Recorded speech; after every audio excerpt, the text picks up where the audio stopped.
तर America, Israel, Iran युद्धाचा आजचा 16वा दिवस आहे. परंतु अजूनही युद्ध संपण्याचे कोणतेही संकेत दिसत नाहीयेत. अमेरिका, इस्रायल आणि इराणमध्ये एकमेकांवर हल्ले प्रतिहल्ले सुरूच आहेत. इराणच्या नौदलानं अमेरिकन तळांवर मोठे क्षेपणास्त्र आणि ड्रोन टाकलेत. त्याचे सांकेतिक नाव या रसूल अल्लाह असं ठेवलंय. आपण मोठ्या अत्याधुनिक क्षेपणास्त्रांनी अमेरिका आणि इस्रायल तळांना लक्ष्य करू असा इशारा इराणनं दिलाय. तसंच इराणनं UAEला त्यांची बंदरं रिकामी करण्याच्या सूचना दिल्यात. नागरिकांनी अमेरिकन सैन्य किंवा त्यांचे तळ असलेल्या भागांपासून दूर राहावं असं इराणनं म्हटलंय. तर दुसरीकडे युद्धादरम्यान इराण सायबर हल्ला करू शकतो या शक्यतेनं अमेरिकन यंत्रणा सतर्क झाल्या आहेत.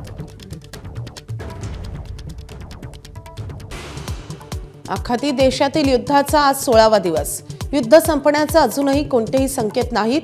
अमेरिका, इस्रायल आणि इराणचे एकमेकांवर हल्ले प्रतिहल्ले सुरूच.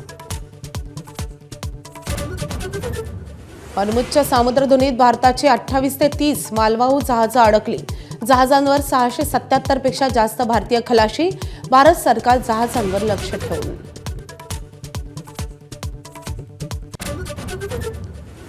चेंबूरमध्ये अल्पवयीन मुलीवर सामूहिक अत्याचार. 2 आरोपींना 17 तारखेपर्यंत पोलीस कोठडी. आफताब आणि अन्नीस अशी आरोपींची नावं.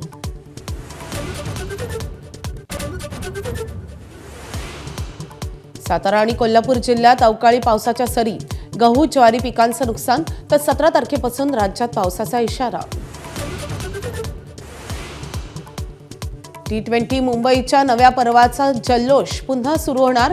मुंबईकर क्रिकेट प्रेमींसाठी मोठा सोहळा. स्पर्धेत मुंबईचे नवे आणि दिग्गज खेळाडू एकत्र खेळणार.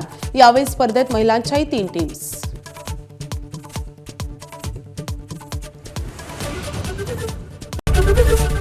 ABP माझा, उघडा डोळे बघा नीट.